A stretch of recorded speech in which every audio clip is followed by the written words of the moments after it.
Buenas tardes, bienvenidos a todos.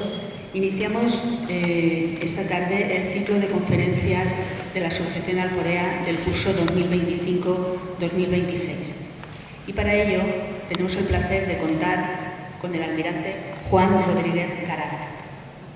Quizá a alguno de ustedes les suene porque Juan tiene últimamente bastantes intervenciones en prensa, radio y televisión. De hecho, yo soy una de las que le conoce por la prensa y por la televisión y me han gustado siempre mucho los análisis geopolíticos que hace de una manera bastante amena y que llegan a los prófanos en el tema como puedo ser yo. Sin más, voy a pasar a leerles un breve currículum del almirante Rodríguez Garat porque su labor profesional ha sido muy extensa y entonces vamos a reducir un poquito el currículum. El almirante Rodríguez Garat sirvió en la Armada durante 47 años, 24 de ellos en destinos de embarque. De su carrera de marino recuerda sobre todo los 9 mandos de buques o unidades colectivas de la Armada, la OTAN y la Unión Europea que tuvo el privilegio de desempeñar y muy particularmente las operaciones multinacionales en el Mar Negro y en la cuenca de Somalia. Diplomado de Estado Mayor en el Reino Unido, tiene un máster en Estudios de Defensa por el King College en Londres y fue profesor de organización en la Escuela de Guerra Naval. Durante los últimos años de su carrera fue comandante del Cuartel General Marítimo Español y finalmente almirante de la flota. Cesó en servicio activo en 2018 y ya en la reserva dirigió durante 3 años el Instituto de Historia y Cultura Naval. Retirado desde 2021, es vicepresidente de la Real Academia de la Mar y colabora habitualmente con el Centro Superior de Estudios de la Defensa Nacional y la Escuela Superior de las Fuerzas Armadas. Y ocupa su tiempo en la preparación de artículos y conferencias sobre temas relacionados con los conflictos armados, la defensa nacional y la historia naval. En 2024 publicó el libro Tambores de Guerra contra el desarme moral y militar de España. Este libro lo tienen ustedes por gentileza de la librería El Maestro, fuera, en la mesa de fuera, y quien desee comprarlo, pues el almirante se lo firmará si lo desean después. El título de la conferencia de esta tarde es El regreso de la guerra. La verdad, Juan, que el título resulta un poco inquietante porque la palabra guerra de por sí produce un poco de inquietud, pero la realidad es que la guerra de Ucrania ha cambiado un poco el orden mundial. Estamos siendo testigos de un cambio del orden mundial y los tambores de guerra resuenan en Europa quizá con más fuerza que nunca desde la Guerra Fría. Y eso nos ha hecho darnos cuenta que nos ha pillado un poco desprevenidos. Pues sin más, cedo la palabra al almirante Rodríguez Garat.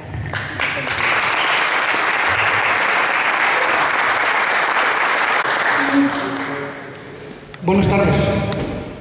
Yo querría empezar agradeciendo a la Asociación Cultural Alborea que me haya invitado a estar aquí, a su presidenta, a María del Valle, que es quien ha llevado las gestiones, no ha llegado todavía, tiene clase, pero ha prometido que llegará, y a todos ustedes por estar aquí para hablar de una conferencia que se llama El regreso de la guerra.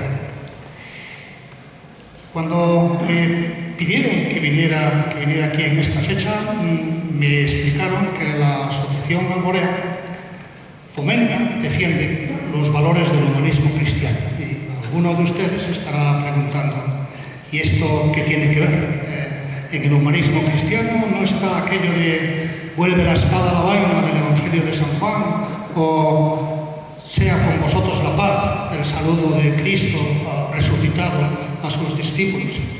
Y es verdad, y sin embargo no hay ninguna contradicción. El historiador británico Arnold Toynbee, mediados del siglo XX, escribió una vez que es gracias a los exploradores ibéricos, españoles y portugueses de actuales, gracias a los exploradores ibéricos, la semilla del cristianismo occidental, seguramente si lo hubiera escrito hoy, hubiera escrito la semilla del humanismo cristiano, llevada por estos exploradores ibéricos en el pasado a todo el mundo, funcionó como la semilla del árbol de mostaza del Evangelio, creciendo hasta crear el árbol en el que todas las naciones de la tierra fueron a anidar. Y podríamos estar convencidos de que Toynbee tenía razón hasta no hace tanto tiempo, hasta seguramente la segunda mitad del siglo XX. Poco a poco, esa herencia del humanismo cristiano que España contribuyó a sembrar en todo el mundo y que cristalizó en documentos como la Carta de Naciones Unidas, como la Declaración Universal de Derechos Humanos y como los Convenios de Ginebra. Poco a poco esa herencia de los españoles de hace 500 años, esa semilla que ellos sembraron, se está perdiendo. Se está perdiendo porque quizá no la hemos regado suficiente, se está perdiendo porque el mundo está cambiando sus valores.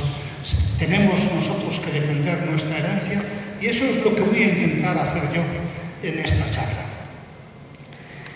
He llamado a esta conferencia El regreso de la guerra y ustedes se dirán, pero qué ingenuo es este hombre, la guerra nunca se ha ido, ¿cómo puede regresar? Y es verdad, pero es una verdad a medias. La guerra es una lacra que siempre ha estado presente en la humanidad, pero al final de la Segunda Guerra Mundial los desastres de la guerra fueron tan graves que el mundo se comprometió a erradicar esa lacra de la guerra. Nosotros, los pueblos de Naciones Unidas, decididos a erradicar la lacra de la guerra para las futuras generaciones, así empieza la Carta de las Naciones Unidas. Fue un esfuerzo importante para terminarla que no consiguió todo lo que se perseguía por muchas razones. Entre otras cosas porque las guerras civiles estaban y están fuera de la jurisdicción de aquel Consejo de Seguridad de Naciones Unidas que iba o que se creó para imponer la paz. Se prefirió respetar la soberanía de las naciones a poder parar ese tipo de guerras, las guerras civiles, y los bloques enfrentados de la Guerra Fría, las ideologías que entonces ganaron la Segunda Guerra Mundial, la comunista por un lado, las democracias occidentales por otro, aprovecharon ese resquicio de las guerras civiles para combatirse unas a otras en Corea, en Vietnam, en Oriente Medio. Esas guerras muchas veces estaban provocadas por las grandes potencias, es verdad.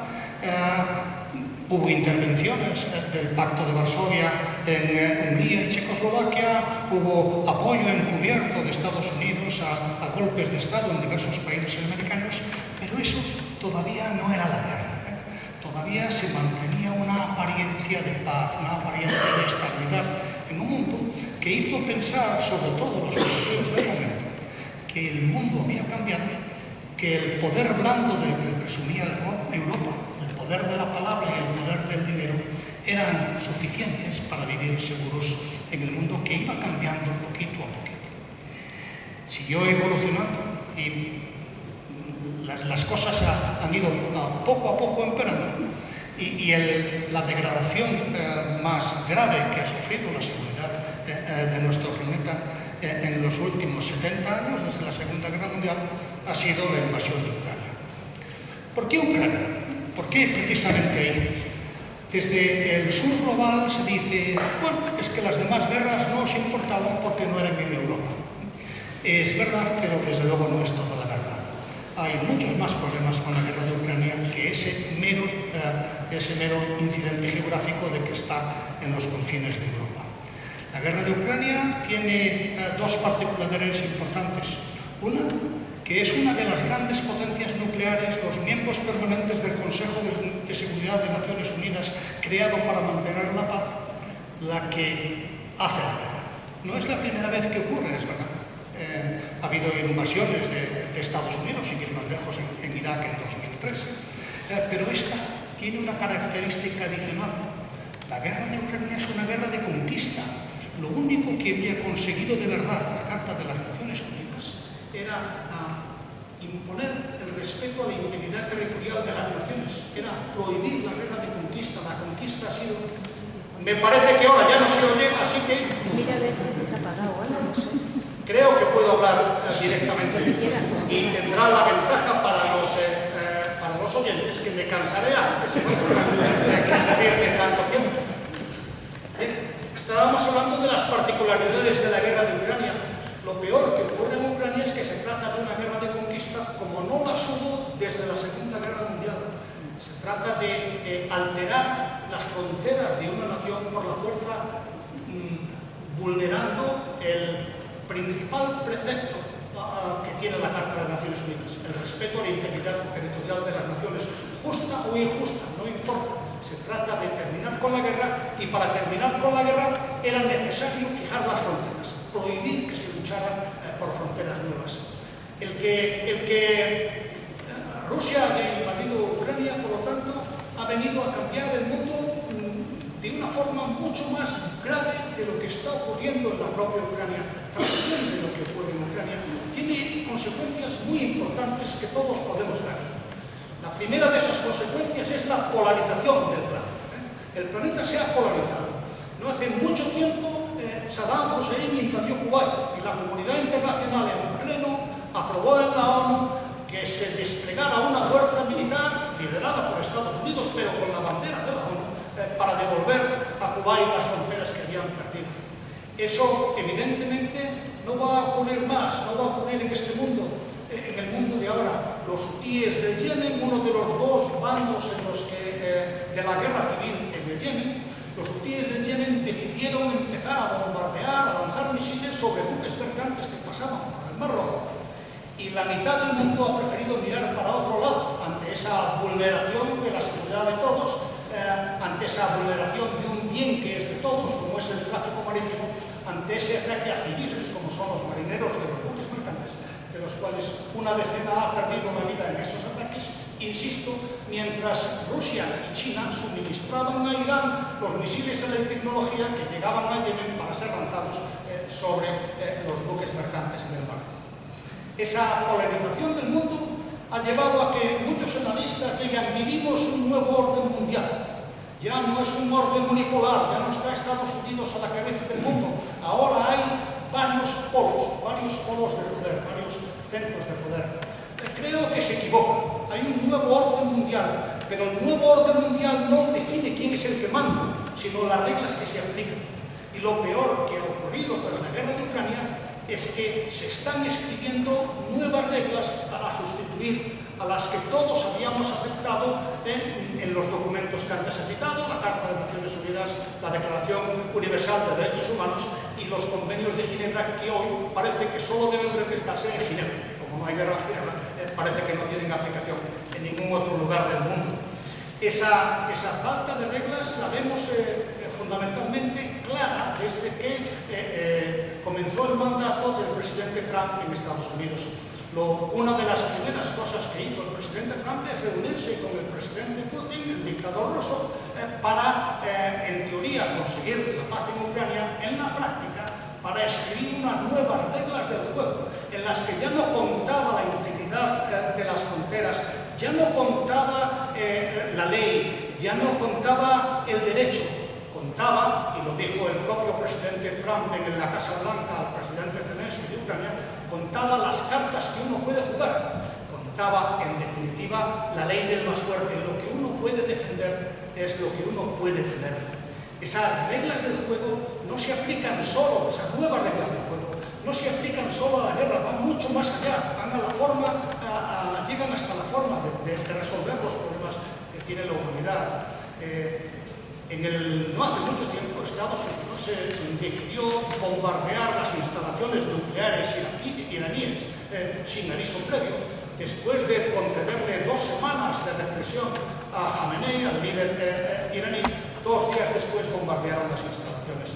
Eso no hace mucho tiempo, cuando pasó en Pearl Harbor, hace algo parecido, y los estadounidenses fueron atacados por el Japón, se consideró un día de infamia.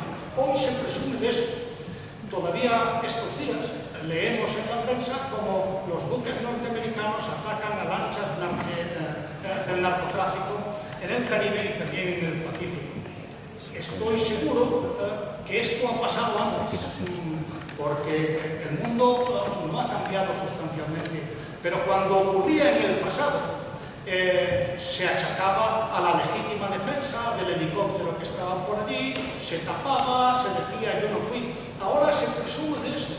Hay unas nuevas reglas que nacen del fracaso de las anteriores, es verdad, pero que las están escribiendo las naciones más poderosas del planeta sin pedir permiso a los demás.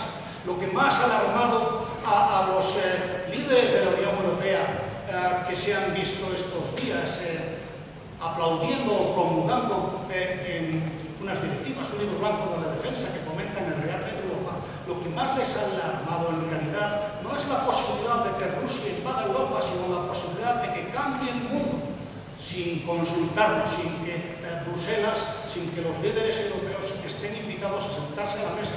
Da un poco de pena, desde mi perspectiva, ver a los líderes de Francia, del Reino Unido y de Alemania haciendo la corte a Trump en la Casa Blanca para que él no despida a Zelensky. Esto es algo que quizás sea lo que nos merecemos, pero no es lo que necesitamos, ni es lo que tenemos, ni es lo que queremos tener. Estas nuevas reglas, insisto, han venido a cambiar el mundo, pero hay otra consecuencia más de esta guerra de Ucrania y que deberíamos de apreciar muy directamente. Si hace 25 años mis hijos me hubieran preguntado si iban a vivir en un mundo seguro, yo les habría dicho que sí, porque creía entonces en las reglas anteriores, en la Carta de las Naciones Unidas, en la guerra proscrita. La guerra estaba proscrita. Había guerras, sí, pero las naciones más avanzadas no estaban por esa labor. Evidentemente me equivoqué, y si me permiten que lo compare, me equivoqué como el más joven de los 3 cerditos que creía vivir seguro en su casa de paja hasta que vino el lobo y sopló y la derribó. Si 10 años después, si hace 15 años me hubieran preguntado si podíamos vivir seguro, mis hijos, todavía les habría contestado que sí. Y les habría contestado que sí, porque creía en el poder disuasorio del arma nuclear. El arma nuclear es una salvajada, puede destruir a la humanidad, pero precisamente su enorme capacidad de destrucción es la que ha conseguido que el mundo, los países, las potencias nucleares se contuvieran y no llegaran a las manos unas con otras. Pero hemos visto recientemente, sobre todo a partir de la anexión de Crimea, que el presidente utiliza el arma nuclear no para prevenir la guerra, sino para proteger su guerra de la influencia exterior. Seguramente todos nos hemos sentido amenazados alguna vez, cada vez que el presidente Putin presume del alcance de sus misiles o asegura que podría destruir Londres en 5 minutos. No es verdad lo que dice, pero sí que es cierto que está utilizando el arma nuclear para mantener a Europa, Occidente, al margen de su guerra. En parte lo está consiguiendo. Hay evidentemente menos apetito de Occidente en apoyar a Ucrania porque hay un cierto temor a lo que ocurra con las armas nucleares rusas, si no directamente, si no por su empleo directo, porque en el fondo todos los líderes europeos tienen perfectamente claro que si Putin perdiera esta guerra, Rusia podría desintegrarse y sus 6.000 ojivas nucleares se repartirían entre 80 y tantos sujetos federales, que ninguno las devolvería porque todos saben lo que le pasó a Ucrania después de devolver sus armas nucleares a cambio del reconocimiento de su integridad territorial. Es decir, que esa segunda casa, esa casa de disuasión nuclear en la que me habría refugiado del lobo de la guerra, también habría sido derribada al primer soplido. Si 10 años después, si hace 5 años me hubieran preguntado, insisto, mis propios hijos, si vivían en un mundo seguro, todavía les habría dicho que sí, todavía había una tercera casa en la que podían refugiarse los cerditos y que eran las relaciones comerciales entre las potencias, entre las naciones. La relación que habían establecido la señora Merkel y Putin, por lo cual Alemania exportaba tecnología a Rusia y Rusia exportaba energía a Alemania, era tan conveniente para los dos que parecía que era imposible que ambos renunciaran a esas relaciones comerciales para hacerse la guerra, directa o indirecta, unos a otros. Y sin embargo hemos visto como también esa casita ha sido derribada por el soplido del lobo. Y ahora nos encontramos, tenemos que enfrentarnos al lobo sin ninguna casita que nos proteja. ¿Qué nos queda para sentirnos de verdad seguros ante lo que puede ocurrir? El mundo en general ha apostado por el real. Por primera vez en la historia, desde que se llevan estas cosas, en todas las regiones del globo crecen los presupuestos de defensa de las naciones y lo hacen de forma desmesurada. Vivimos un periodo extremadamente complicado. El mundo que conocíamos ya prácticamente no existe. Como se dice que el aleteo de una mariposa en cualquier lugar del globo puede provocar un huracán en otro, bueno, no creo que sea verdad, pero desde luego la guerra de Ucrania sí que ha podido, sí que ha logrado provocar conmociones en todos los lugares del mundo. Por lo que ocurre en Ucrania, ha resucitado Maquiavelo, el pensador florentino, que explicaba cómo podía una persona normal convertirse en un príncipe. Básicamente, los que no lo eran por herencia, los príncipes nuevos, tendrían que luchar por su estatus llevando a sus naciones a la guerra. Y él ponía de ejemplo a nuestro Fernando el Católico. Fernando el Católico nunca dejó de guerrear, explicaba Maquiavelo, que después de la toma de Granada, la siguiente campaña fue la de Nápoles y la de Francia, ¿no? Él necesitaba guerrear para conseguir que los nobles levantiscos de la época le siguieran en lugar de enfrentarse a él. El reparto del botín de guerra era suficiente motivo para mantener su estatus como líder. Evidentemente, en la época de Fernando el Católico, eso era lo que los príncipes tenían que hacer. No lo decía Maquiavelo con vergüenza, al contrario, era su obra El Príncipe, es un elogio de Fernando el Católico. Pero las verdades fundamentales que están ahí, que no hay forma más fácil de hacerse con el poder real en una nación que enfrentar la otra, eso sigue estando vigente. Probablemente detrás de la sucesión de guerras del presidente Putin no está la grandeza de Rusia como él dice, eso siempre es un pretexto, sino el cambio de régimen para cambiar esa democracia primitiva, pero democracia que heredó de Yeltsin, en un régimen autocrático en el que él pueda ser elegido permanentemente líder vitalicio. Y según hemos oído en una conversación con Xi Jinping, que hizo prácticamente lo mismo en China, le gustaría vivir 150 años para poder seguir en el poder. Detrás de toda guerra, de toda la historia de la humanidad, está la lucha por el poder. La lucha por el poder interna. El agresor siempre busca reforzar su poder cuando ataca a otros. Y eso que se dice de Putin y de Xi Jinping, que han cambiado sus propios regímenes, ambos han cambiado su constitución para convertirse en presidentes vitalicios, lo que queda ya es una formalidad. Eso está pasando en otros muchos lugares del mundo. Poco a poco van apareciendo estos príncipes de Maquiavelo que prefieren enfrentarse al exterior sencillamente porque es la única forma de crear o sostener sus regímenes. Uno de ellos, Khamenei, por ejemplo.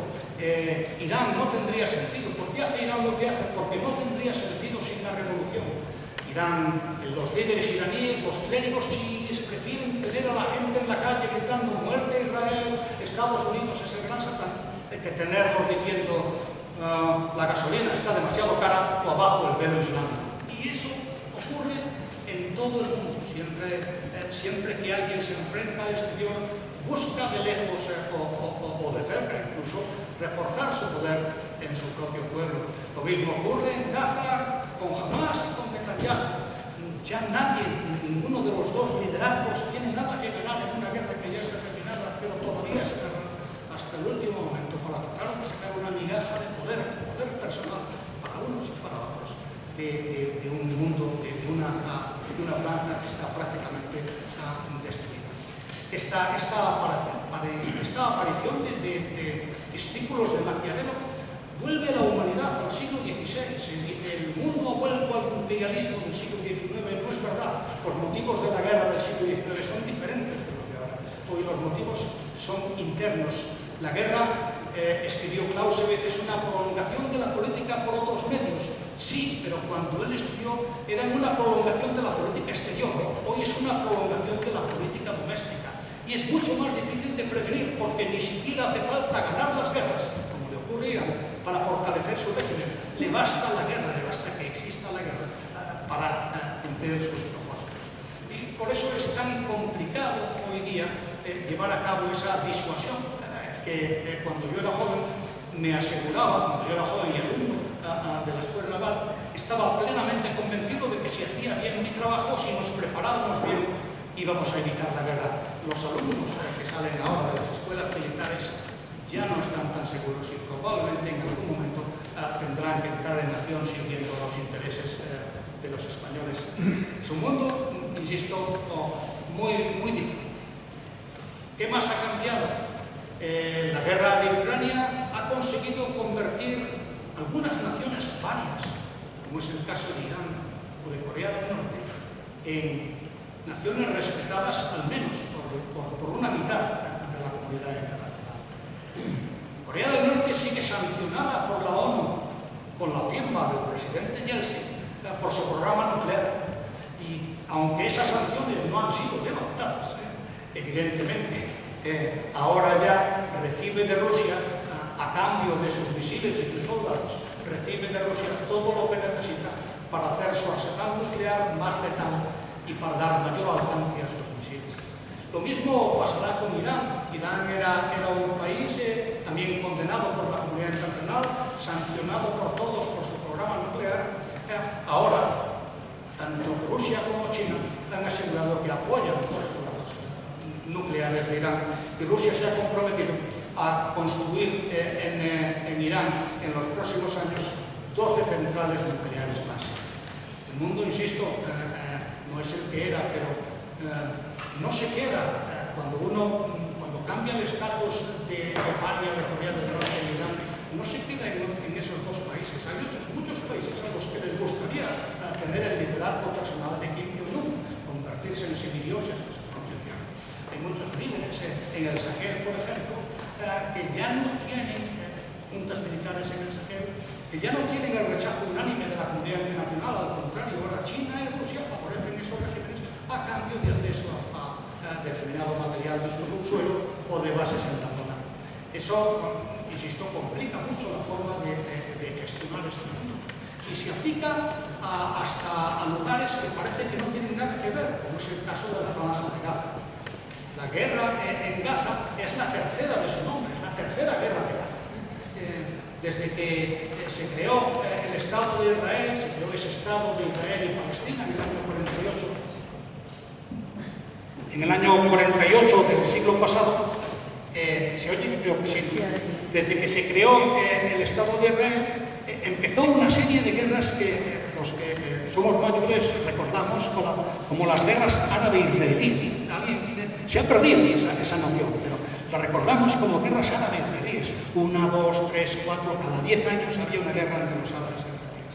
Eso cambió en el 79 cuando coincidió que Egipto, el ejército egipcio, derrotado finalmente, se sintió incapaz de seguir combatiendo, llegó a un acuerdo de paz por territorios con Israel, pero tomó el relevo Irán. Irán, que era socio de Estados Unidos, el Shah de Persia, cayó, y la revolución iraní juró obsequio con el destino de combatir a Israel. En el mismo año 79 cambió aquello que conocíamos como guerras árabe-israelíes y se empezó a hablar del conflicto palestino.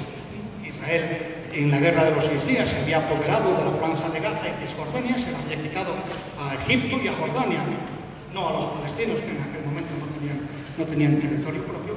Y es a partir de ahí cuando empieza el conflicto palestino. Y han estado combatiendo de una u otra manera, intifada tras intifada, 2 guerras en el Líbano, 2 guerras en Gaza. Recientemente se ha dado la tercera guerra del Líbano, la tercera guerra de Gaza, pero no es una más. ¿Por qué no es una más?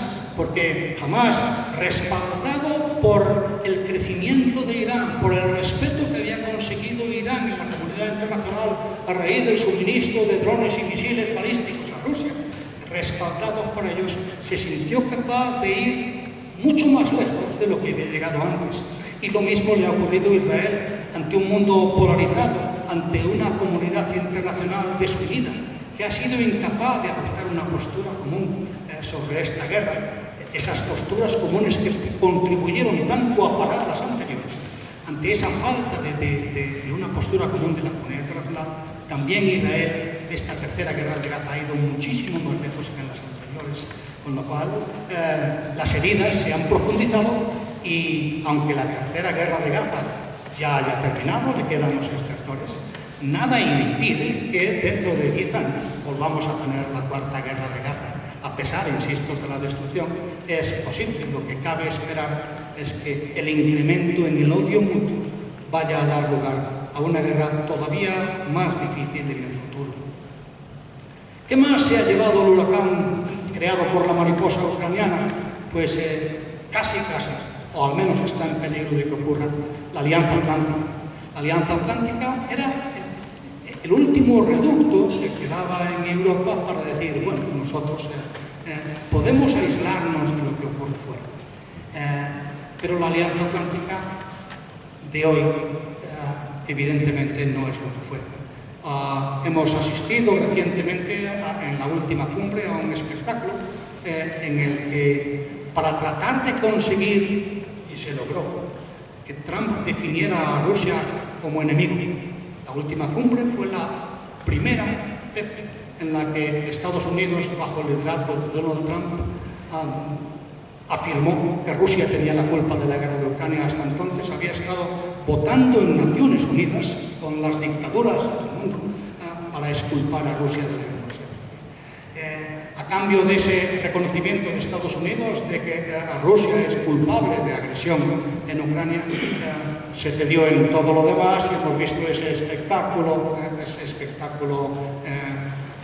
cómico, un poco humillante para los europeos, del secretario general de la Alianza Atlántica llamando papá al presidente Trump. Ha llegado papá. Eso le gustó al presidente Trump, le gusta que le hagan la pelota, pero evidentemente disminuye o deteriora la imagen que el mundo tiene de nuestra Alianza Atlántica. Hoy día la Alianza Atlántica es mucho menos disuasoria de lo que fue nunca. Hay motivos para hacerlo, si hay interés podemos continuar con las preguntas después. No quiero sentarme demasiado sobre el asunto, pero lo que está cierto es que lo que sí que es cierto es que Europa se tiene que dar cuenta, o se ha dado cuenta, de que si quiere mantener a Estados Unidos a bordo en esta alianza, y lo necesitamos por lo menos en los próximos 10 años, Europa necesita ofrecer algo a cambio, y eso que se ofrece a cambio, entre otras muchas cosas, es el rearme. Un rearme que no va solo a la defensa de Europa, sino a la creación de un mundo que tampoco es exactamente el que nosotros querríamos, pero que está más cortado por los intereses de los Estados Unidos. Una potencia global y no con muchas más ambiciones de la que tendría la propia Europa.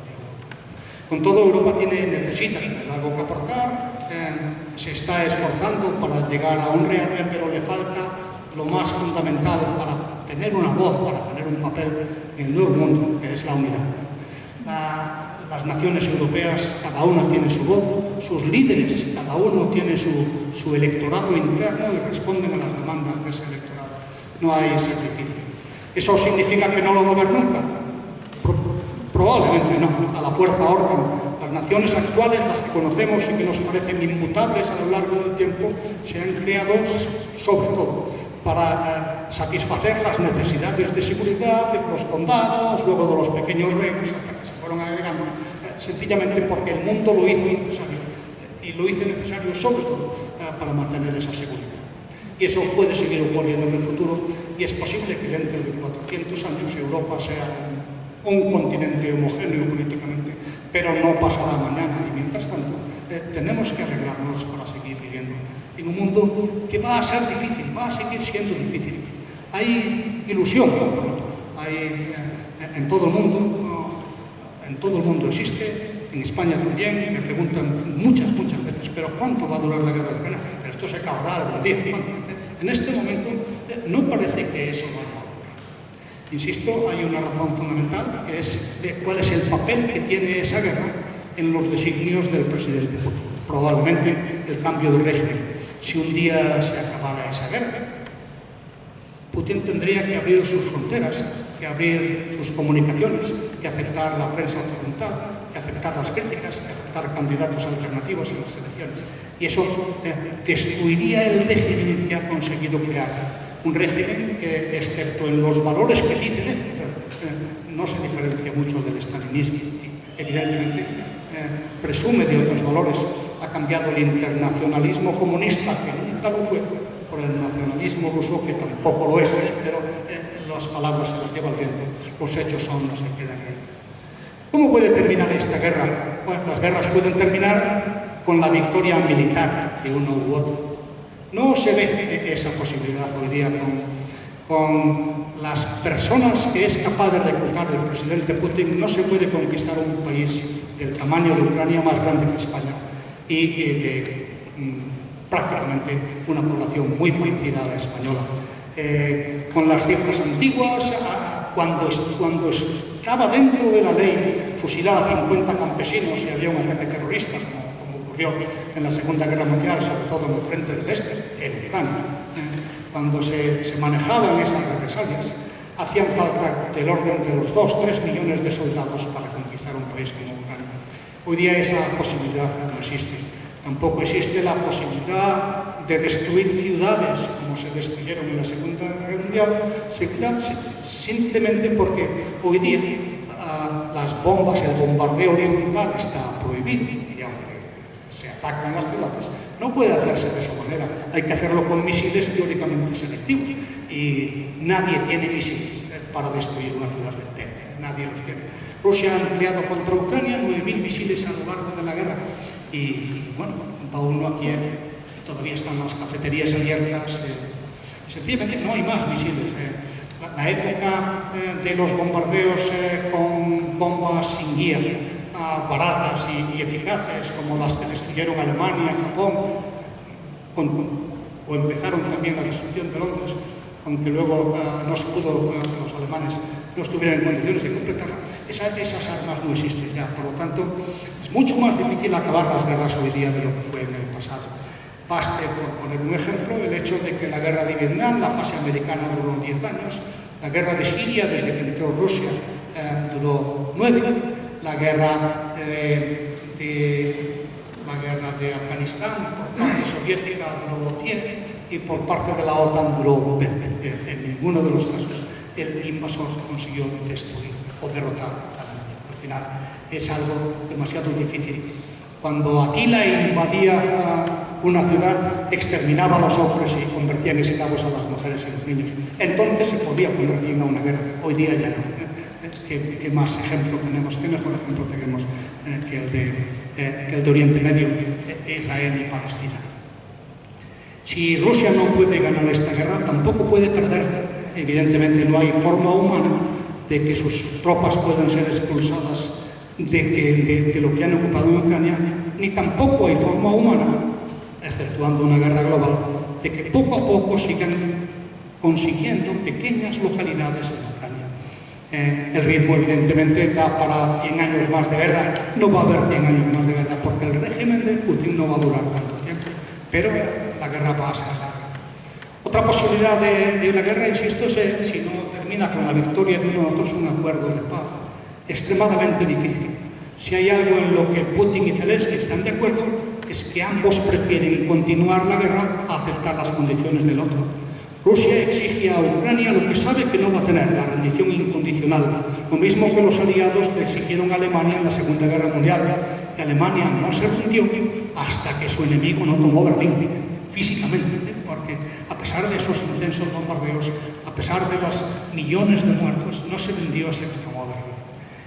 Evidentemente, lo mismo ocurre en el otro lado. No hay nada que vaya a llevar al presidente Putin a decir me equivoqué, que vuelvo a casa. Un líder derrotado es un líder muerto. Sus propios seguidores, su propia corte del Kremlin se desharía de él y lo reemplazaría por otro. Por lo tanto, el acuerdo negociado es imposible. ¿Qué otra solución puede haber para poner fin a esa guerra? La imposición. A veces la comunidad internacional ha sido capaz de imponer la paz entre los combatientes. La última vez que recuerdo, los acuerdos de Dayton pararon la guerra de Bosnia de una manera efectiva que no gustó ni a uno ni a otro bando. A pesar de todo, se le pudieron imponer. ¿Podría ocurrir eso ahora? Creo que no, honestamente, porque el que puede parar esa guerra es China. No quiere. No quiere porque la guerra le viene bien. La guerra le proporciona energía barata, gas y petróleo barato, y además convierte poco a poco a Rusia, su gran rival regional, en su subordinado, su lacayo. Poco a poco China se va haciendo fuerte al mismo tiempo que Rusia se hace débil. No hace mucho tiempo, pero lo recuerdo de forma clara. El presidente Putin, en una entrevista, cortejando a China, dijo: mis nietos han aprendido a hablar chino. 20 años antes habría sido al revés, habría sido Xi Jinping el que habría dicho: mis nietos han aprendido a hablar ruso. Y eso demuestra dónde va el balance de poder. China puede, pero no quiere. Estados Unidos quiere, pero no sabe. El presidente Trump querría poner fin a esa guerra, aunque solo fuera por su propia egolatría, por conseguir ese Nobel de la Paz que se le va a resistir a lo largo de todo su mandato, imagino.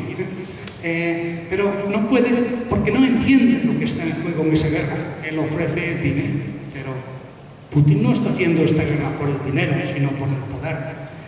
El propio Trump a lo mejor ni se da cuenta, a lo mejor sí, no le importa, no podemos juzgar a las personas, no se da cuenta de que Putin quiere una victoria que le convierta en zar, o algo que celebrar en el Foro de Roma, un triunfo que celebrar en el Foro de Roma, y que una paz impuesta por Trump le robaría las primeras planas, se convertiría, en vez de la victoria de Putin, en la paz de Trump. Y eso es algo que sencillamente no puede aceptar Putin. Insisto, Trump no lo entiende, cree que si le ofrece a Rusia condiciones ventajosas de negociación, que si le ofrece también poder mundial, que si le ofrece un comercio más próspero con Estados Unidos, puede convencer a Putin. Y no es así.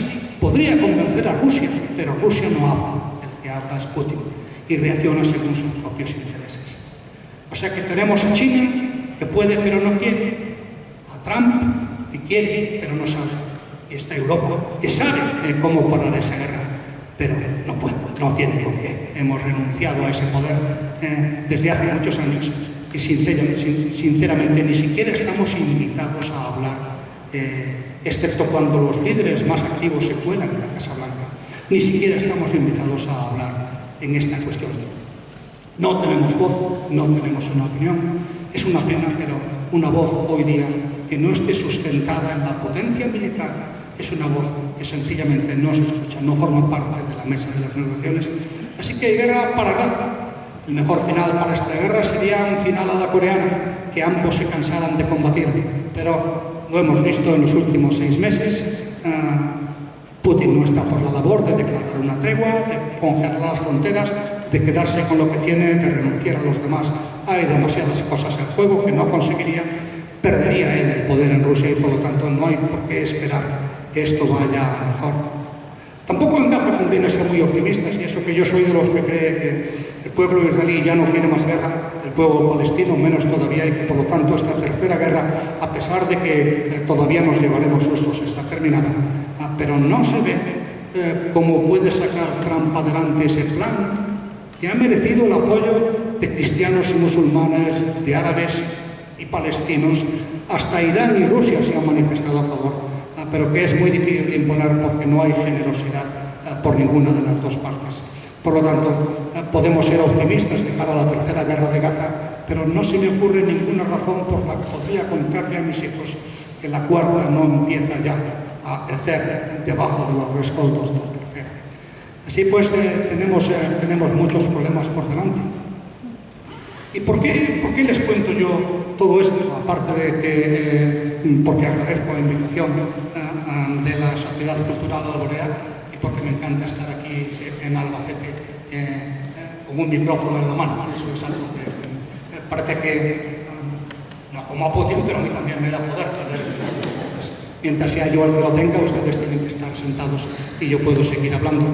Pero, ¿qué es lo que busco yo? Bueno, pues evidentemente el mundo que tenemos ha cambiado, no nos gusta, y convendría que los españoles nos diéramos cuenta de que tenemos que hacer algo al respecto. Hay tentaciones, no solo en España, sino en el mundo, de cerrarse en banda, cerrar las fronteras, convertir las naciones otra vez en prácticamente ciudades-estado. Resurge el nacionalismo, creemos un muro, mantengamos fuera todo ese desorden que nos molesta. Muro no es la solución, evidentemente, no es la solución a los problemas del momento. No hay ningún muro tan alto que pueda parar misiles balísticos que llegan a los 1000 kilómetros de alto. Es un poco excesivo para cualquier muro. No hay ningún muro que pueda parar la desinformación. Tampoco hay ningún muro que pueda parar el terrorismo, que no llega a través de las fronteras muchas veces, sino a través de nuestros aeropuertos o a través de las ideas que circulan en Internet. Ni siquiera en el pasado, cuando los muros se podían hacer esas cosas, eran una solución eficaz para las cosas. El muro de Constantinopla, los mejores que se han construido, las murallas teodosias, fueron capaces de aislar a la ciudad del mundo durante 1000 años. Pero al final, el mundo se deterioró por fuera de esas murallas, hasta que llegó un momento en que no hay forma de evitar que esas murallas también caigan ante cualquier cambio tecnológico, cualquier cambio en este momento filosófico, cualquier cambio doctrinal, cualquier cambio político. Los muros no solucionan nada, hay que salir a arreglar el mundo si de verdad queremos paz. Y para salir a arreglar el mundo, España se queda demasiado pequeña. Los tiempos de Juan Sebastián Elcano, de Cristóbal Colón, aquellos tiempos han quedado atrás. Hoy día España no es capaz de tener una voz suficientemente alta como para que siquiera sea tomada en consideración. Necesitamos hacerlo con nuestros aliados. España necesita escoger bando. Aunque no estemos completamente de acuerdo en todo, necesitamos escoger un bando, necesitamos sumarnos a una causa en la que evidentemente nuestros socios más cercanos son los europeos. Los europeos y después, cerca de los europeos, los occidentales, la propia Alianza Atlántica. Necesitamos ser leales a estos aliados si de verdad queremos poder influir en lo que se cuece en las reuniones. Necesitamos mostrar nuestro compromiso con estas instituciones, un compromiso que además de lealtad exige también que aportemos algo a cambio, no podemos ser ocupas de la seguridad de todos. Necesitamos, en definitiva, ese rearme material, militar y moral que exige nuestra sociedad e implica, para empezar, una conciencia nacional, comprender, que todos comprendamos que España es un valor a defender. Para continuar la conciencia de lo que somos en el mundo, de que España hoy día es una nación pequeña que solo tiene poder, unida a su alrededor. Para continuar una cierta cultura estratégica. Dejemos de creer que el mundo es bueno y que si nosotros no nos metemos con nadie se meterá con nosotros. En definitiva, necesitamos los españoles una política exterior clara, constante, y no la tenemos porque en general no es un problema solo de España, ni es un problema solo de este momento.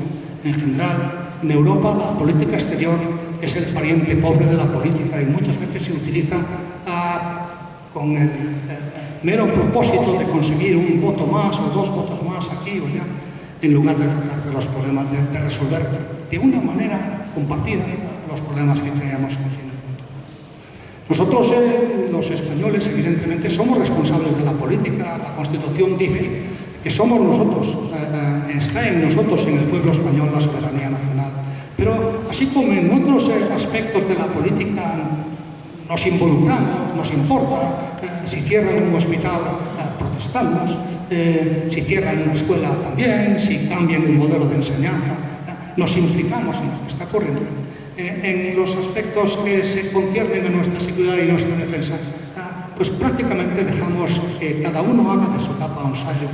Y probablemente, no voy a hablar de política, evidentemente no de política de partidos, pero probablemente España está tan lejos de la que Aznar, el presidente Aznar, llegó a apoyar, aunque solo fuera políticamente, la guerra de Irak, como la que los socios del gobierno actual defienden, que deberíamos de salirnos de la Alianza Atlántica. España está en un camino intermedio, pero la política hace extraños compañeros, las matemáticas electorales llevan por caminos extraños Y precisamente el área de la política exterior es la más vulnerable porque no nos importa, porque no tenemos una opinión. Si nosotros queremos tener alguna posibilidad de arreglar este mundo de cara, somos todos mayores, de cara a nuestros hijos, de cara a nuestros nietos, la única arma que tenemos es nuestra opinión, una opinión formada y sin complejos. Y por eso agradezco muchísimo a la Sociedad Cultural Alborea que me haya permitido venir aquí a contarles cuál es mi opinión, y les agradezco mucho más todavía a todos ustedes el que me hayan dejado compartirlo. Y ahora, si le parece bien a la presidenta, podemos escuchar o debatir aquello en lo que ustedes quieran tener algo que decir. Muchas gracias.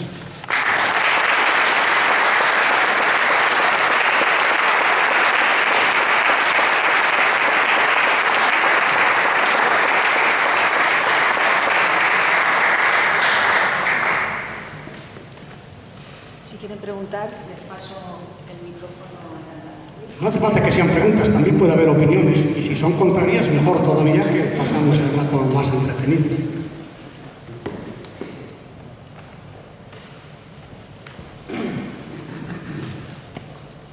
Buenas noches. Sí, buenas noches. He leído en el periódico que fue usted director del Museo Naval y deseo felicitarle porque es un museo muy interesante. Y además de muy interesante es gratuito, con lo cual merece la pena doblemente visitarlo. Yo tengo que decir que, no obstante, en el par de visitas que he hecho al museo, al final no puedo evitar salirme con una cierta melancolía, porque efectivamente conforme vas pasando por las salas llega un momento que comprendes que dejamos de ser una potencia de primera fila y empezamos una decadencia. Y ahora nos encontramos con un debate en el que se está especulando si debemos invertir un 2% del PIB en la defensa o tenemos que llegar al 5%. Y yo quiero preguntarle, hacer esa inversión haría que volviésemos a alcanzar la primera fila entre potencias, estar en el primer nivel, y no solo ya como nación individual, que me considero bastante difícil, aunque yo no tengo conocimientos suficientes para afirmar una cosa ni la contraria, pero la Comunidad Europea como tal sería capaz de hacerlo, y para hacerlo es suficiente con que cada país invierta por su cuenta, o es preciso que unifiquen un ejército, o es posible coordinar esas inversiones de manera que sean efectivas. Esa es la pregunta. Muchas gracias. Muy bien, si os parece bien, me voy a poner aquí y así podemos hablar de una manera más cercana. Cuando empezó la pregunta con el Museo Naval, temía que dijera algo sobre las paredes, que no le gustaba el color de las paredes. Lo eligió mi mujer, como está delante. Me alegro de que no haya sido así. Efectivamente, el Museo Naval es un lugar que merece la pena visitar. Yo se lo recomiendo a todo el mundo. Y muestra una España que fue. Los imperios suben y bajan. La historia es así. Y España fue muy grande, fue un imperio donde nunca se puso el sol, sencillamente porque tomamos la delantera en la exploración de los océanos. España hizo el mundo pequeño y evidentemente durante mucho tiempo nos beneficiamos de esa situación, pesando mucho más de lo que pesa la península. Si uno mira el globo terráqueo, la península es un lugar pequeñito, relativamente pobre comparado con las regiones que tenemos alrededor. Francia era mucho más rica de infraestructura, de agricultura, y además era mucho más poblada. Pesábamos más de lo que nos correspondía, lo defendimos todo el tiempo que pudimos, pero ese imperio, como todos los demás, tenía que caer, ¿no? Y cayó. Duró mucho más tiempo del que recordamos y cayó. ¿Qué pasa ahora? ¿Aspiramos a tener ese imperio? No. En la época del Imperio Español, eran Carlos I, Felipe II, los que soñaban España, los que decían, yo quiero a España. No le llamaban España, le llamaban la monarquía católica, la monarquía hispánica, pero yo la quiero así, y sus ejércitos y su pueblo iban detrás de ellos. Ahora no es así, ahora son los españoles los que tienen que soñar España. Algunos no quieren hacerlo, pero son los españoles los que tienen que soñar qué España queremos. Y la parte de que estamos hablando, la parte militar, es la que tiene que servir a esas personas, a esos hombres y mujeres que sueñan España. No hay muchos sueños en España que hablen de defensa y evidentemente eso se nota en que se ha invertido poco. España hasta hace muy poco invertíamos el 0,8% del PIB en defensa. Muy poco y además no muy bien invertido. Antes me hizo una pregunta usted de cómo invertíamos ese dinero. Además de ser poco, lo invertíamos en general en aquello que nosotros somos capaces de producir. Y es razonable, porque el presupuesto de defensa no solo compra seguridad, compra puestos de trabajo, tecnología, desarrollo. Es razonable hasta cierto punto. De ese 0,8%, porque nos ha venido impuesto desde fuera, sobre todo no de la OTAN, sino de la Unión Europea, hemos pasado al 2% este año. Es un esfuerzo importante. Un esfuerzo importante que, por desgracia, no se refleja todavía en que vayamos a tener unas fuerzas armadas mejores. Por ahora lo que vamos a tener es una industria de defensa mejor. Y ya veremos si eso se traduce en unas fuerzas armadas mejores en el futuro. Pero ya que habla del Museo Naval, ahora que estamos invirtiendo oficialmente el 2, que nos prometemos invertir el 2,1 y que sabemos, porque nos lo va a exigir no solo la OTAN, sino la Unión Europea, que de aquí al 2030 invertiremos alrededor del 3%, la armada que vamos a tener, si no cambian las cosas, es la misma que teníamos cuando invertimos el 0,8 menos la aviación naval embarcada. No salen las cuentas, hay mucho que discutir. Pero los únicos que lo pueden discutir son ustedes, y hablo ustedes, el pueblo español, porque la armada obedece las órdenes del gobierno. Se dice, usted pasará sin aviones embarcados, la Armada pasará sin aviones embarcados, como es su obligación, porque la Armada sirve a España, pero España no nos habla por las noches, y tenemos que escuchar la voz del pueblo, y la voz del pueblo la da oficialmente el gobierno que escogemos todos, ¿no? El único que puede alterar esa voz del pueblo, esa voz del gobierno, es el propio pueblo, que si el gobierno un día dijera que a partir de ahora va a cerrar las clínicas de radioterapia para combatir cualquier tipo de cáncer, los españoles diríamos, no, eso no. Pero se dice que va a abandonar la aviación naval, en general a los españoles no nos importa gran cosa. Y eso es lo que al final ocurre. En España, más que en Europa, sí, sorprendentemente, porque aunque estamos lejos de Rusia, nosotros tenemos nuestros propios problemas de seguridad que están ahí, que están en el Sahel. El Sahel es un día, el Sahel en primer lugar, no solo en el Sahel, pero por empezar por el Sahel, en el Sahel hay, en todos y cada uno de los países del Sahel, hay una situación muy parecida a la del Yemen. Un grupo rebelde del Sahel puede decidir mañana que ellos van a atacar al tráfico en el mar de Alborán. Y si lo deciden, encontrarán quién les dé los misiles que necesitan para atacar el tráfico al mar de Alborán en el mundo polarizado en que vivimos. Y nosotros no tenemos con qué defender a ese tráfico en el mar de Alborán. No es un problema solo de España, pero serían nuestras costas. Si ocurriera, si Marruecos llegara a fracasar como Estado y se desintegrara también en dos bandos y acabara como Libia, no es probable, pero podría ocurrir. O como el propio Líbano, los cohetes de Hezbollah no caerían sobre Israel, caerían sobre Ceuta y Melilla. Los misiles balísticos caerían sobre Granada. Y no tenemos con qué parar esos misiles balísticos hoy por hoy, ¿no? Y eso es algo que invito a todos a que se preocupen. Europa es lo mismo que España, pero más grande, insisto. Los países del este le han visto últimamente, solo últimamente, las orejas al lobo. porque tienen a Rusia al lado, tienen un miedo atroz. He estado hace poco en Suecia. Hay miedo a lo que puede hacer Rusia. No es la invasión, evidentemente, pero sí que puede ponerlos de rodillas por miedo a la guerra. El propio miedo a la guerra es lo que puede derrotar a Europa. Y eso lo saben muy bien los países bálticos.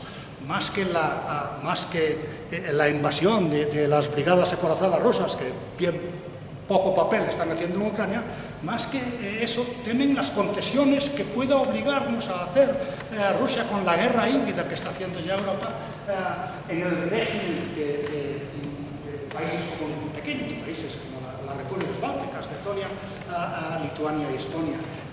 Puede volver la KGB, aunque ahora tenga otro nombre, y eso es algo que allí, desde luego, en estos países preocupa y por eso apuestan tan fuertemente por la Alianza Atlántica.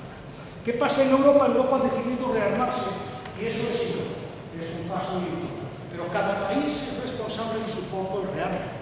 Y lo que está ocurriendo en España de ese rearme que no redunda en un beneficio claro de las Fuerzas Armadas, sino que redunda en la potenciación de la industria de defensa, de ese construir lo que sabemos hacer en lugar de lo que necesitamos, porque no queremos gastarnos el dinero fuera. Con razón, insisto, hasta cierto punto. Hay que buscar un equilibrio, porque evidentemente no podemos vivir gastando cada año el 2% de nuestro presupuesto comprando armas en Estados Unidos. Hay que hacer en España todo lo que sea posible, pero lo que no sea posible hay que hacerlo con colaboración de socios tecnológicos. Mala suerte, el único socio tecnológico que de verdad funciona en estos casos en toda Europa es Israel, que es el único que transfiere tecnología. Estados Unidos vende aparatos, Israel transfiere tecnología, pero en ese momento nosotros hemos tratado relaciones. Y eso no se puede sustituir por material europeo, porque todos los países europeos ese material lo construyen con tecnología israelí. Es un problema complicado, pero coyuntural. De este problema vamos a salir. Del otro es un poco más complicado. ¿Qué es lo que pasa entonces en Europa? Pues todos los países saben hacer fragatas y carros de combate. Y por lo tanto tenemos muchas fragatas y muchos carros de combate. Y le voy a poner un símil, no sé si le gusta el fútbol, pero es un símil futbolístico fácil de entender. Si cada uno de los clubes de fútbol españoles comprara, porque son más baratos, solo defensas, a la hora de hacer la selección española, ese ejército europeo que tendría que jugar en las grandes ligas solo tendría defensa, le faltarían los cracks. No tendríamos portaaviones, no tendríamos misiles Tomahawk, que no produce en este momento ningún país europeo. No tendríamos tampoco cazas de quinta generación. Hay muchas cosas que Europa no hace y que no está dispuesta a hacer en general, porque hay ciertos productos que hoy por hoy es mejor comprarlos fuera. Hoy por hoy, evidentemente, esto es un proceso a largo plazo. En España, ¿qué se puede pedir? Pues se puede pedir que empecemos a dar los primeros pasos del camino, no que lleguemos a la meta, evidentemente. Un ejército europeo no puede existir. Pero lo que sí que puede existir, tampoco hay un ejército de la OTAN, lo que sí que puede existir es ejércitos nacionales que como piezas de puzzles encajen en un ejército de todos, ¿no? Algo que la OTAN tiene, porque todas las piezas caras de ese puzzle, las complejas, las difíciles, las pone Estados Unidos. Ahora lo que hay que conseguir es que no país a país, sino entre todos empecemos a financiar las capacidades más caras que un país solo no puede tener. Evidentemente, entre ellas está la inteligencia, la logística, el transporte estratégico, todo eso no lo tenemos, pero hay un problema todavía mucho más grave que resolver y que los gobiernos europeos hoy por hoy son incapaces de afrontar. El arma nuclear, el Tratado de No Proliferación, es una de las cosas que ha caído con la guerra en Ucrania. Ha desaparecido del globo y los únicos que en este momento parecemos respetarlo son los países europeos. No me gustaría que mis nietos vivieran en un mundo en que todo el mundo tenga armas nucleares menos Europa, porque esos nietos en una situación así podrían vivir, sí, pero tendrían que hacerlo de rodillas, aceptando las imposiciones de unos y otros a la hora de mantenerse seguros. Y yo creo que con eso pues respondo un poco la pregunta. Como último dato, no puede haber un ejército europeo, los ejércitos son de las naciones, forman parte de la soberanía nacional.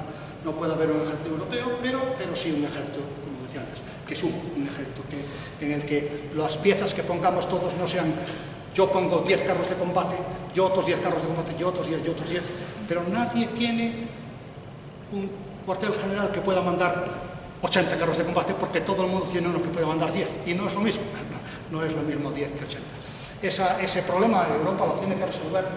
Está bien encaminado desde el punto de vista de la Comisión Europea, lo ha diagnosticado bien, pero falta que las naciones quieran poner una pequeña parte de su soberanía al servicio de la de todos.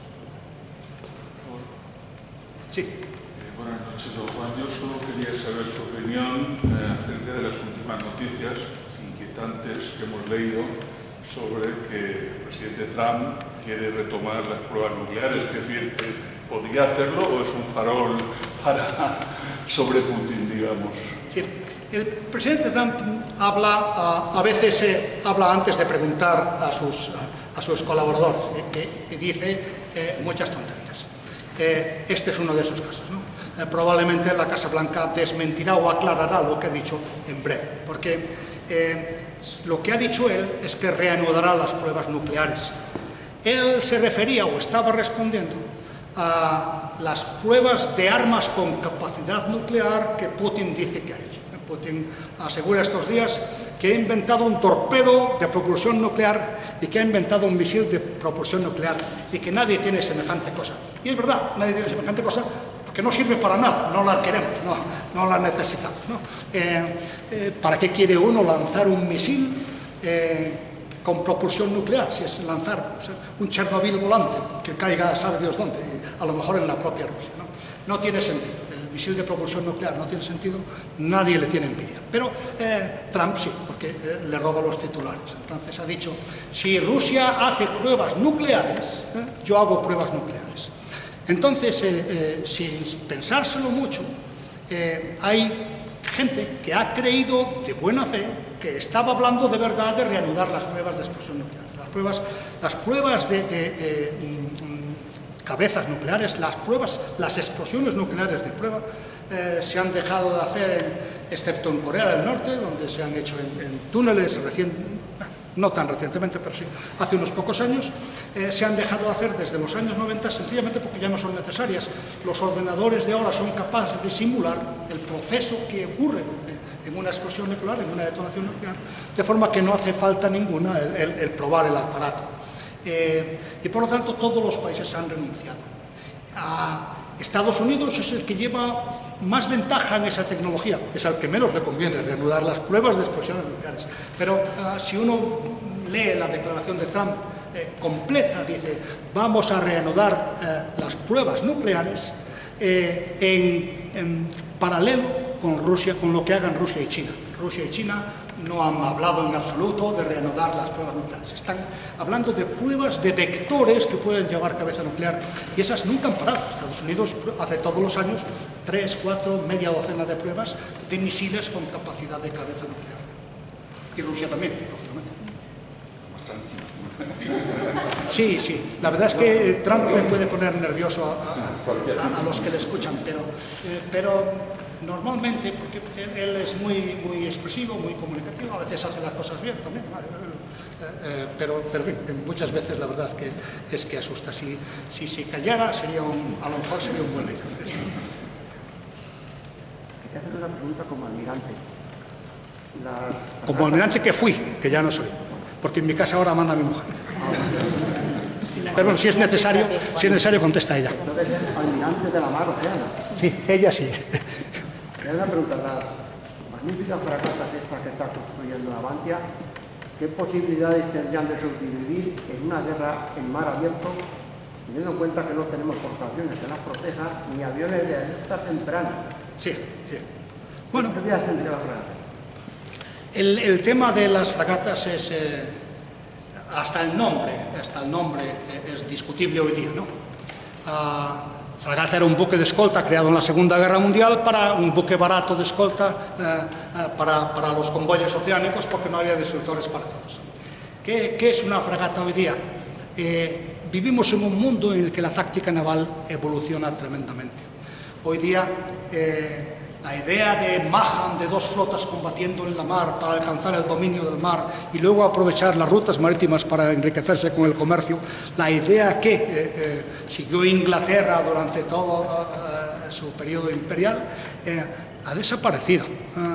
Ya la mar no es más que un ámbito más de una guerra que en el futuro se prevé, los militares la llaman multidominio, en la que todos los dominios, aéreo, terrestre, marítimo, espacial, informático, desde luego cibernético, información, todos esos dominios sirven para combatir.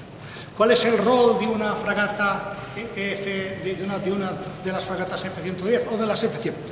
El concepto no es muy diferente. ¿Cuál es el rol en el futuro? Pues si pensamos en un conflicto de alta intensidad, y no hay mejor ejemplo que el que podría producirse en el mar de China Meridional si llegaran a las manos por Taiwán o por las islas que quiere ocupar China. Si en algún día llegaran a las manos en esa especie de mini tercera guerra mundial, porque estaría limitada la mar China y Estados Unidos con sus respectivos aliados, seguramente estamos hablando de aquí a 20 años vista, la guerra sería completamente diferente de lo que todos pensamos. Sería una fragata, no sería una escolta de nadie, sería un nodo desde el que se lanzarían misiles y se defendería de misiles. Un nodo que tendría evidentemente puntos en la mar, puntos en tierra, puntos en el aire, satélites, de todo, ¿no? La defensa de las fragatas, la capacidad de supervivencia de las fragatas no es lo más importante. Los norteamericanos ya hace tiempo han dicho que la mejor defensa antimisil es el Tomahawk. Y para los que no estén familiarizados, el Tomahawk no es un arma antimisil, es un arma de ataque, no es un arma defensiva. La mejor defensa, en este caso, en una guerra de ese tipo, sería destruir al enemigo antes de que le destruya, porque las armas son cada día más difíciles de destruir. Los misiles hipersónicos que maniobran a alta velocidad, llegará un momento en que hasta que haya armas de energía dirigida no sean interceptables. No vale ponerse así, algo a lo que Europa es muy proclive, y de ahí ese muro de drones que dicen que van a hacer. No basta con ponerse así. Hay que, cada ataque tiene que devolverse, y si es posible, por adelantado. Y así es como la fragata F-110 podrá sobrevivir en los campos de batalla del futuro. Necesita más el Tomahawk que ninguna otra cosa en este momento. Y no lo tiene todavía, pero confío en que lo tendrá. Todavía no tenemos ninguno. No tenemos ninguno. Pero los barcos tienen, el lanzador los admite, y no hace falta más que la decisión política de comprarnos, nos los vendería. Y no son muy caros. ¿Cuánto vale? Un Tomahawk, entre 1 y 2 millones de dólares, dependiendo del modelo, que para armas no es muy caro. Los misiles, por ejemplo, de defensa contra los misiles balísticos iraníes que utilizó Israel y Estados Unidos, estaban del orden de los 11-12 millones de euros cada uno. ¿Por qué? Pues porque es caro. Tiene que ser caro porque es un arma que sale al espacio a 1000 kilómetros de altura. Allí no hay explosión, no hay aire, no hay oxígeno, y tienen que poner en el aire una televisión autopropulsada que se guía a sí misma para chocar a 10.000 kilómetros por hora contra un misil que viene a 10.000 kilómetros por hora en todo el espacio. A mí, cuando uno se da cuenta de lo que hacen, a los 11 millones de dólares no me parecen tan caros. Perdón, que había por ahí una pregunta.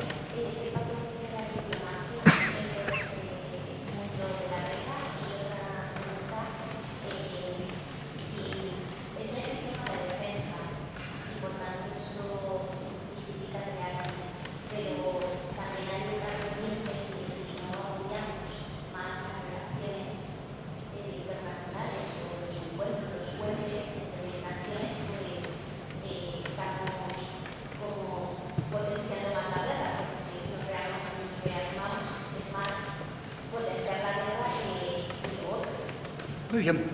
Evidentemente, la mejor manera de hacer la paz, teóricamente, si uno piensa en los pueblos como una mente, en las naciones como un ser vivo, la mejor manera de mantener la paz es la justicia. Si hubiera justicia, en teoría, no sería necesaria la guerra para nada. Pero eso olvida que no son las naciones las que deciden. Ninguna nación se ve beneficiada por una guerra, y menos si es larga. Deciden sus líderes, y sus líderes sí que se ven beneficiados por las guerras. Por lo tanto, la primera necesidad para conseguir un mundo en paz no es la justicia, sino que esos líderes los escojamos en todas partes. No ocurre así, hay sitios donde no se puede escoger, los escojamos en todas partes, y en todas partes además escogemos a líderes pacíficos. Y hay, por desgracia, infinidad de pruebas de que no lo hacemos así. En todos los países donde funciona de verdad la democracia, tenemos debilidad por escoger líderes agresivos que insultan a los demás. Cuanto más agresivo es un líder, cuanto más insulta, más votos tiene, al menos, en su propio partido. Por lo tanto, al final, ocurre que incluso en las democracias más consolidadas, como evidentemente es Estados Unidos, al final es posible que en unas elecciones los norteamericanos tengan que escoger entre la candidata Clinton y el candidato Trump. Y eso evidentemente no garantiza la paz global, porque aunque sus pueblos quieran, están escogiendo a líderes que no les van a representar en eso. Mientras haya voluntad, mientras haya beneficio en la guerra en lugar de perjuicio, mientras los pueblos no rechacen a los líderes agresivos, la diplomacia no tiene mucho sentido, puesto que va a satisfacer necesidades de los pueblos. Tu pueblo va a vivir mejor si no entras en guerra. Pero te dirá Putin si fuera sincero, y eso ni que ni. Insisto, hará la paz cuando las naciones puedan de verdad decidir, y cuando además tengan todas la misma idea de lo que es justo y de lo que es injusto. Cosa que, por desgracia, no pasará mañana. Mientras tanto, sigue la vieja receta de Vegecio el romano: si vis pacem palaverum, si quieres la paz, prepara la guerra y tendrás la paz. Me gustaría que fuéramos de otra manera, pero la verdad es que hace poco, no, bastante poco, murió una británica, Jane Goodall, muy conocida por sus estudios sobre los chimpancés. Etóloga se llamaba. Los chimpancés son los parientes más cercanos que tenemos en la naturaleza. Mi mujer dice que me pare, voy a intentar. Bien, bueno, Jane Goodall estudió una guerra de chimpancés. Los humanos creíamos que la guerra era solo nuestra, era una prerrogativa de la humanidad. La guerra como tal, no las guerras de las hormigas, que la guerra como tal era una prerrogativa humana. Y esta etóloga, Jane Goodall, documentó una guerra entre chimpancés en las selvas de Gombe, en Tanzania, creo recordar que era. Y llegó a la conclusión de que la guerra se había producido cuando una tribu grande de chimpancés, en un momento de escasez, se separó en dos grupos, y las luchas de poder entre los tres machos más agresivos de las dos tribus terminaron con una guerra entre las dos comunidades en las que se produjo un verdadero genocidio de la comunidad más pequeña. Murieron todos, una hembra y una cría que se incorporaron a la guerra del otro. Esta guerra provocada por la escisión de una comunidad de chimpancés en dos, recuerda muchísimo realmente a la guerra de Ucrania. Y los problemas de poder que describe ella entre los tres chimpancés agresivos también recuerdan muchísimo a los triunviratos romanos. Esto está en nuestra naturaleza porque, aunque no descendemos de los chimpancés, sí tenemos un tronco común. Tenemos probablemente muchos siglos de evolución siguiendo a machos alfa agresivos, como para deshacernos de esa sensación hoy día. Y lo que sí que es cierto es que si uno mira la política de estos días, no solo en España, no solo en Estados Unidos, en todo el mundo, el que no insulta no gana un solo voto. No se puede llegar al escenario político en paz. Y eso probablemente muestra que detrás de cada uno de nosotros todavía queda un poco de aquellos chimpancés que se mataron en el bosque de Gombe.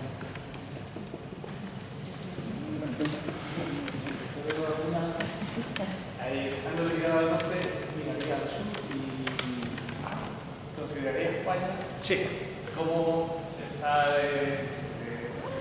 un futuro cercano con Marruecos? Con Marruecos. El problema de Marruecos, efectivamente, es un problema hoy día más político que militar. ¿Por qué es más político-militar? Sencillamente porque Marruecos tiene otras prioridades. Marruecos tiene hoy día su política exterior, que sí que la tiene un rey con poder y una línea continuista. Su política exterior está centrada, en primer lugar, en el Sáhara. Es ahí donde tiene, ha puesto ahí en la misma cesta todos los huevos, ¿no? El Sáhara le enfrenta a Argelia. Su segunda prioridad es Argelia. No tiene relaciones diplomáticas con Argelia, ha tenido guerras reales, la guerra de la arena con Argelia, comparte con Argelia una frontera artificial, producto de la descolonización, que perjudica enormemente a Marruecos, con el consentimiento de Francia en su día, pero que no puede discutir. No podía discutir porque la Carta de las Naciones Unidas decía que no importaba que fueran justas o injustas, que las fronteras eran las que eran. Y eso hoy día ha cambiado. Ya no están tan seguros de que no puedan discutir la frontera argelina. Lo mismo le pasa a las ciudades autónomas, que ya no están protegidas por las reglas. Ahora hay que protegerlas de otras maneras. La tercera prioridad de Marruecos es el Sahel. En el Sahel hay una triple revolución, en la que tiene un papel muy importante el islamismo radical. El islamismo radical es contagioso y está en su frontera sur, por lo tanto, el Sahel es un problema actual para Marruecos muy importante, mucho más importante que para Europa. Están al lado de ellos y hay contagio, hay posibilidad de radicalismo islámico, algo que Marruecos no quiere. Luego, el otro objetivo de Marruecos, evidentemente, es prosperar como todos los países. La Unión Europea, vender licencias de pesca, encontrar petróleo en sus aguas, llenar el Sáhara, todas estas cosas que tienen todos los países para progresar. Por lo tanto, su último interés en este momento y en el gobierno actual, su último interés es ir a la guerra. La guerra sigue siendo una cosa muy difícil, una cosa que Rusia puede hacer porque tiene armas nucleares, porque tiene petróleo para comprar conciencias, porque tiene un asiento permanente en el Consejo de Seguridad, porque Marruecos no tiene ninguna de esas cosas. Por lo tanto, no está pensando en invadir Ceuta y Melilla. ¿Qué política sigue con Ceuta y Melilla o contra España en Ceuta y Melilla? Es una política de lo que hoy se llama guerra híbrida. Es tratar de ponernos las cosas difíciles de forma que, lo mismo que Rusia en Europa del Este, tratar de ponernos las cosas difíciles de manera que el gobierno algún día vaya haciendo concesiones que vayan abriendo el camino a la reivindicación, que para ellos será eterna, de esos dos territorios que geográficamente están en su terreno, ¿no? ¿Qué muestras hay de esta guerra híbrida? Elementos que, insisto, no tratan más que de incomodar al gobierno de España. Pues la manipulación de la inmigración, la manipulación de las fronteras, el espionaje, las reclamaciones extemporáneas, todas estas cosas que sabemos que pasan todos los días y que nos enfadan mucho más a los españoles de lo que le cuestan a los marroquíes. Y por eso son elementos para ellos valiosos de guerra híbrida. ¿Podría cambiar la situación? Evidentemente sí. Podría cambiar la situación de una manera radical si Marruecos cayera en el islamismo, pero un Marruecos islamista radical podría ocurrirse de invadir Ceuta y Melilla, pero entonces, evidentemente, si el Marruecos fuera islamista y radical, tendríamos el apoyo de Estados Unidos, de la OTAN, de la Unión Europea y todos, ¿no? Por lo tanto, no sería la situación más preocupante. La situación más preocupante sería que ese islamismo radical, en lugar de invadir Ceuta y Melilla, lanzara periódicamente cohetes sobre la ciudad. Entonces sí que estaríamos prácticamente solos, insisto. La situación de Israel en la frontera del Líbano podría repetirse. Y no estamos hablando de repetirse éticamente, estamos hablando de repetirse militarmente. Tenemos que defender a nuestros ciudadanos, ¿no? ¿Qué más podría ocurrir? En el peor de los casos, si el gobierno marroquí actual fuera cayendo, no parece probable, en la órbita del otro lado de las potencias autocráticas, en la órbita de China o de Irán, que no parece probable, sin llegar al islamismo radical, entonces podríamos tener un problema parecido al que tiene la India y Pakistán en Cachemira. si Marruecos decidiera que la guerra híbrida en su escalón actual no es suficiente y que pudiera llegar a fomentar terrorismo en nuestras calles, por poner un ejemplo, podría llegar el momento en que España tuviera que tomar alguna represalia de tipo militar sin suficientes pruebas a lo mejor para tener apoyo de Estados Unidos o de nuestros aliados europeos. Y entonces tendríamos que hacerlo solos, con el gran problema de que lo mismo que ocurriría si el Sahel decidiera lanzar misiles sobre los buques que circulan en el Mar de Alborán, que España no tiene ni la espada ni el escudo para ese tipo de guerra, porque no tenemos ni misiles balísticos ni defensa contra misiles balísticos, algo que si yo fuera ustedes me preocuparía, pero bueno, porque es algo que es probable. Las guerras de este año, las guerras de esta cosecha, la guerra entre India y Pakistán, la guerra entre Irán e Israel, son guerras de este tipo, ¿no? Y nosotros esas armas que se emplearon en estas guerras sencillamente no las tenemos. Y parece que el razonamiento es, como nosotros no tenemos de esas armas, no las van a usar como nosotros. Es al revés. En general, el mundo, a pesar de que debía de funcionar así, funciona al revés. Cuando uno no tiene armas es cuando la atacan. Si Ucrania no hubiera devuelto a cambio de un papel las armas nucleares, ahora estarían a salvo en sus casas. ¿Una pregunta? A nivel doméstico, el hecho de que Albacete tenga una base aérea, creo que ha cumplido 50 años, muy querida en la ciudad, desde donde parten Eurofighter regularmente a hacer funciones de policía aérea en la frontera de las repúblicas bálticas, y tener una escuela de pilotos, ¿nos convertiría en cierto modo en un objetivo? No lo creo. Las ciudades en general, las ciudades europeas, las ciudades orientales, están protegidas por la disuasión nuclear, básicamente. Europa puede tener problemas en guerras limitadas que serían, pues por poner un ejemplo, algo como lo de Ucrania en nuestros bordes, que podría extenderse a Moldavia y en el peor de los casos a Letonia y Lituania. Para que se llegara a atacar ciudades de uno u otro bando, habría que llegar al umbral de la disuasión nuclear. Y eso el mundo básicamente lo descarta, porque todo el mundo sabe, aunque no lo diga, cuando el antiguo presidente ruso Medvedev dice que podrían destruir Londres en 5 minutos, no dice lo siguiente, que 5 minutos después se destruiría Moscú. No, y eso es algo que nadie quiere. La disuasión nuclear, si ha funcionado, es porque a Hitler le importaba mucho menos mandar a los alemanes a morir por Alemania que dar la vida, ¿no? Y Putin, si quisiera de verdad entrar en una guerra nuclear, sabe que él sería de los primeros muertos. ¿Cuál sería el objetivo de esa guerra si él no iba a poder celebrar un triunfo en las calles de Moscú? No lo habría. Y por lo tanto, la disuasión nuclear en ese sentido funciona. Lo que deja, la preocupación es lo que deja abierta esa disuasión nuclear. ¿Podrían emplearse armas nucleares en una guerra del futuro? Sí, pero contra un portaaviones en alta mar, contra un submarino nuclear, contra una base aérea en el frente, no contra una ciudad.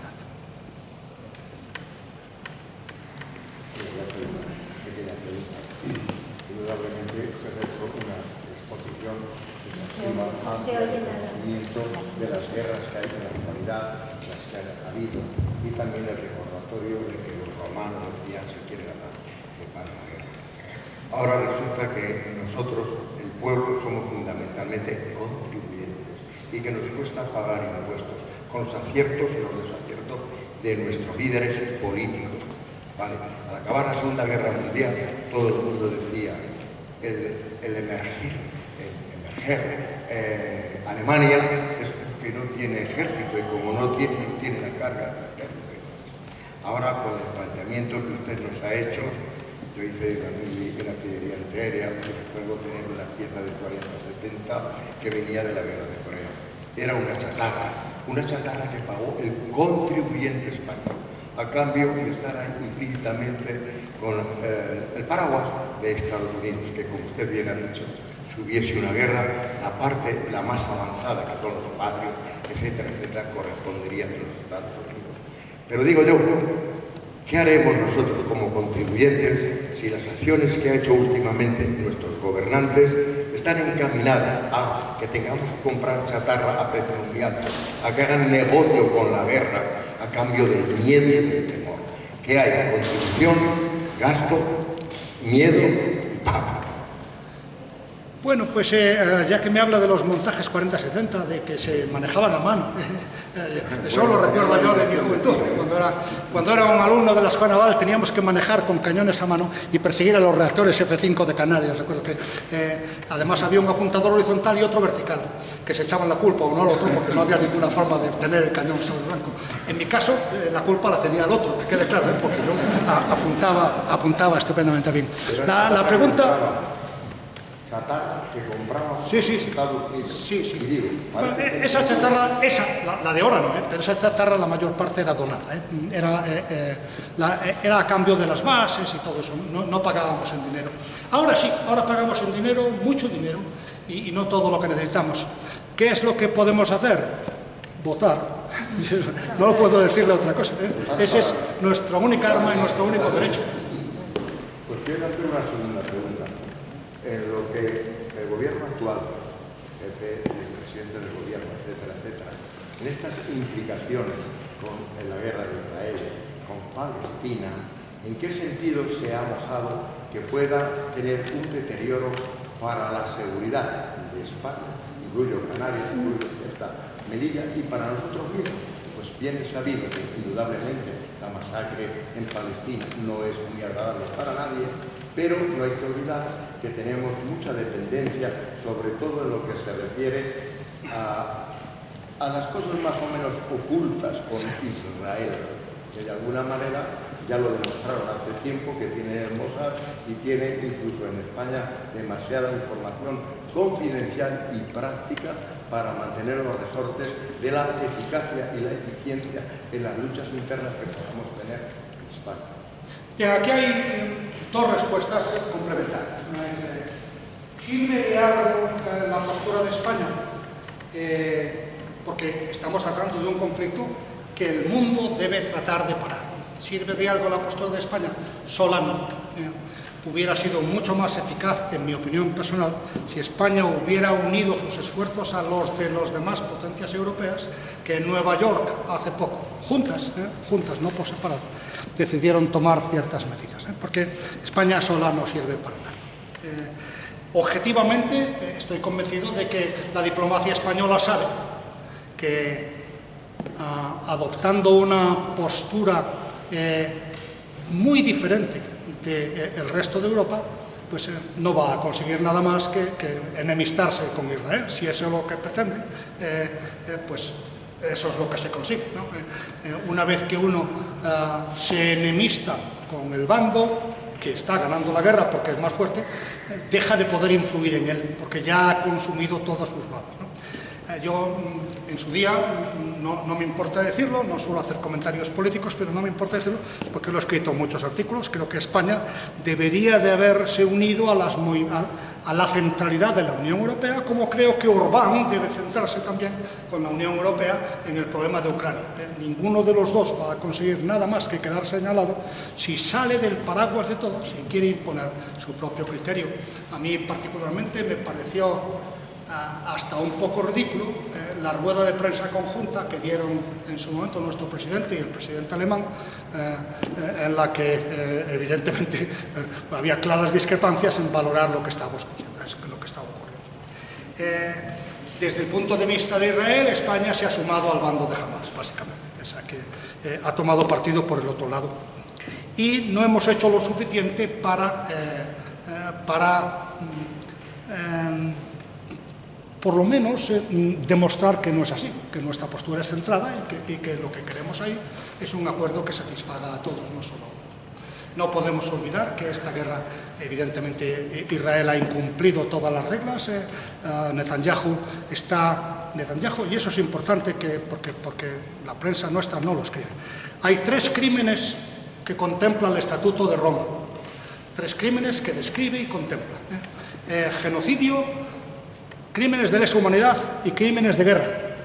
Y Netanyahu está imputado por crímenes de lesa humanidad y por crímenes de guerra, no por genocidio, porque no computa. Otra cosa es que los españoles llamemos genocidio a lo de Gaza porque han matado a mucha gente, pero el tipo jurídico, no hablo del lenguaje natural, sino el tipo jurídico no está ahí. Y que los españoles llamemos genocidio a lo que nos dé la gana, no pasa nada, pero el gobierno debería tener más cuidado con esas cosas, porque evidentemente ni siquiera está imputado. ¿Qué es lo que pasa? Que nosotros hemos hecho un embargo de armas con Israel y eso nos perjudica. El problema no es ese, el problema está en qué va a pasar cuando nosotros queramos levantar ese embargo. ¿Cómo va a responder Israel? Porque aunque recientemente la que está haciendo de embajadora interina ha dicho, miren ustedes, ustedes dirán que es solo el gobierno, pero el gobierno es España. España es la que ha tomado para ellos la postura de apoyar a Hamás y por lo tanto seguramente nos pasará factura. Sin embargo, probablemente sea una imposición de la política española sencillamente por la matemática en el Congreso. El gobierno no puede subsistir sin el apoyo de los partidos de izquierda, no les va a dar nada que a los españoles nos importa, pero la política exterior total que más nos da. Y la política exterior de España se aproxima mucho a los postulados de los socios radicales del gobierno, mucho más que a la centralidad de Europa. ¿Qué le vamos a hacer? Votar, sí. Creo que tenemos que ir terminando. Si quiere usted la última pregunta, la suya, y terminamos ya. ¿Cómo justifica usted con la respuesta que acaba de dar los apoyos que necesitan los partidos de izquierda que con el Sáhara de la noche a la mañana se cambiase de postura? Bueno, no lo puedo justificar porque no estoy no lo puedo justificar porque evidentemente no nos constan las razones.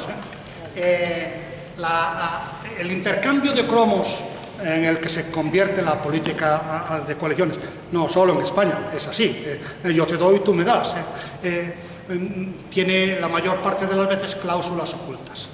¿Por qué cambia de opinión el gobierno respecto al Sáhara?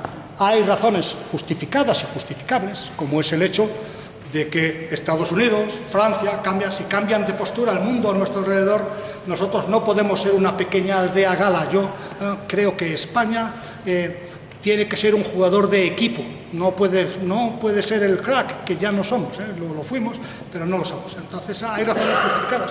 Hay otras razones injustificables, pero no tengo pruebas de que hayan sido ni unas ni otras las decisivas. Como no tengo pruebas, es mejor que no señale con el dedo a nadie si no puedo demostrarlo. Pues nada, muchísimas gracias al almirante por la interesante conferencia que nos has ofrecido. Creo que nos hemos situado todos mucho mejor en el nuevo orden mundial. Y a continuación, pues si alguien desea comprar el libro de Tambores de Guerra, pues lo tienen fuera y el almirante lo firmará. Muchísimas gracias, Juan.